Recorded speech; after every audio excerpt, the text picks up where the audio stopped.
Now let's discuss whole farm evaluation for profitability, partial budgeting and long-range planning. Even more important than the enterprise evaluation is the whole farm financial evaluation. This is where you pull everything together and evaluate whether or not, when all is said and done, the farm will make the profit that you and your family want based upon your holistic goals. There are two types of financial planning tools available to analyze whole farm profitability. They are partial budgeting and long-range planning. Both the partial budgeting and long-range planning approaches allow you to compare the outlook of your present farm operation with that of one or more proposed strategic alternatives. The first tool, partial budgeting, is most useful if your current business is financially sound and the change that you are considering is relatively simple. The second tool, long-range planning, is used to project whole farm profitability and cash flow when you are considering substantial reorganization of the business or operations.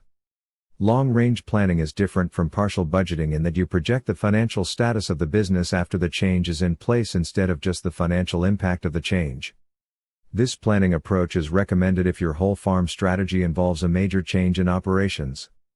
Long-range planning generally takes more effort than partial budgeting, but there are many advantages to using this tool. After completing a long-range planning analysis, you gain a complete financial picture of the farm after implementation and determine if your alternative plans are likely to put your operation on a sound financial course. The partial budget approach uses annual income and expense changes to simultaneously study the impact of a new business idea on your present business profitability and cash flow. Partial budget provides a partial budget format that will help you project the changes in both income and cash flow for relatively minor business changes in marketing, operations, human resources, or finance. The long-range planning approach is designed to project the average expected net farm income for each whole farm strategy you are considering. Since, in an average year, there will be no inventory change, the format is reasonably simple. Total expenses, variable and fixed, are subtracted from total farm revenue to arrive at net farm income. The next question you must ask yourself is, will this new strategy help generate cash flow sufficient to pay back debts in a timely fashion? Your next task then is to look at cash flow for each strategy alternative as well as your base plan. Just because an investment or idea is profitable does not mean that it will generate cash flow to meet debt repayment. The cash flow analysis takes into account total farm cash inflows and total cash outflows to include owner withdrawals and projected income taxes that were not included in profitability projections. Now that you have looked at profitability and cash flow, will this new strategy lead to growth in net worth? When implementing alternative plans, you will frequently need to plan for the purchase of additional equipment, machinery, buildings or land. You may plan to sell machinery, land or breeding livestock. Alternative plans that involve these types of capital investments and sales will change the balance sheet and, therefore, the solvency position of the business when they have been implemented.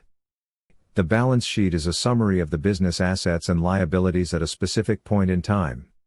Your assets, liabilities and possibly net worth as reported on the balance sheet will change significantly with major investment changes, purchases, expansions and reorganizations. Sit down and record new investments, capital sales, and liabilities for your base plan and each whole farm alternative. When doing so, include only the one-time changes necessary to move from the base plan to the alternative under consideration. These one-time changes may include the purchase or sale of machinery, buildings and land as well as new investments in breeding stock beyond current numbers, including herd sires and additional replacements. Do not include machinery and equipment replacements that are necessary to maintain the existing operation. Moreover, do not include purchases of breeding livestock used to replace cull animals. Record only for one-time purchases that are necessary to implement an alternative business plan. How much equity will your strategy alternative generate in the future compared to your base plan? If your business strategy does not return the level of profit and equity desired, or if it cannot service debt, return to your expense estimates, output projections and price forecasts. Is there another alternative you previously ruled out that may be worth reconsidering? On the other hand, if your strategy appears financially healthy, it yields the profit and equity that you desire and can service debt in a timely manner, then you are ready to shock the analysis. See what happens to your financial picture when market prices decline or input expenses increase. In other words, run through a quick risk analysis of your proposed strategy. Like it or not, despite all of your planning, certain aspects of your business are not in your control. Crop yields are subject to weather and disease conditions and other unknowns. Therefore, it's a good idea to analyze business performance under a range of uncertainties. One way to do this is to project your income and cash flow under the best and worst case scenarios, varying those elements of your business that seem the most vulnerable to uncertainty. Another way to judge the feasibility of your plan under conditions of uncertainty is to shock the plan. See how sensitive it is to fluctuations in market prices, interest rates, and expenses. Write down factors that may change, to analyze the financial risk associated with each whole farm strategy that you are considering. If you develop best and worst case scenarios, vary whatever factor seems least controllable: input costs, output, market prices. Likewise, if you choose to shock your original plan, adjust the recommended shocking rate, 5%, based on your own research. Organic producers, for example, have experienced dramatic and steady increases in organic market prices over the past 5 years as a result of fast-growing demand. Conversely, as organic supplies begin to catch up with demand, organic growers could face an equally dramatic decline in prices. What do you think is a reasonable shock based on your own experience? Almost any strategy that you consider will take time to implement and may involve some trade-offs. Sustainable Agriculture author John Mason advises new and existing business owners to expect disruption. Even some losses, when transitioning into a new business or management strategy. As you move along the learning curve, things may get worse before they get better. Low yields, high debt payments, unusually high family living expenses, or unexpected machinery replacement needs may cause the cash flow for a profitable farm to be insufficient in a given year. If you are putting together a loan proposal, your lender will probably be more interested in your transitional plans than your long-range plans. The best long-range strategy can be undermined by short-term roadblocks. You need to convince yourself and your external business partners that you can get from here to there. Your transition plan will be different than the long-range plans that you have already completed. First, you will prepare a projected cash flow plan for a specific year or years rather than a typical or average year in the future. Second, you will use your best estimates of short-term prices and costs instead of long-range averages.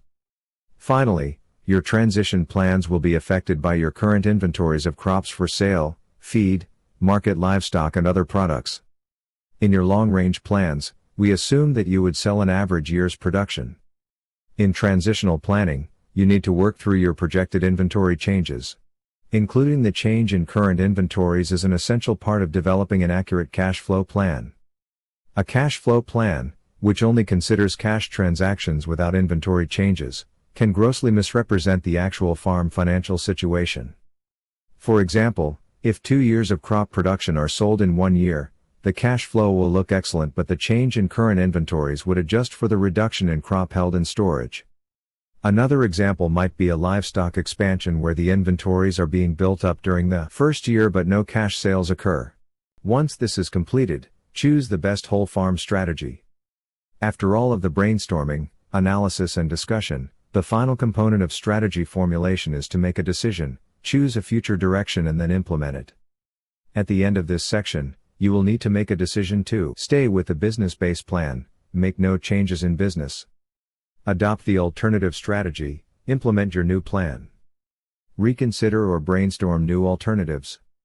If you have done a complete job of laying the foundation and evaluating strategic alternatives, this may be the easiest part. If, for example, you identified a strategic direction that is in tune with your values, moves you toward your personal and family goals, and is technically and financially feasible, it will probably be easy to make this final decision and to get everyone in your family or business on board.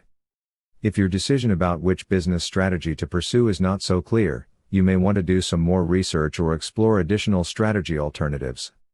Without clarity, each management decision will require a round of agonizing debate, and it will be difficult for everyone in your organization to see where the business is headed. These are the types of situations that breed conflict between family members and partners.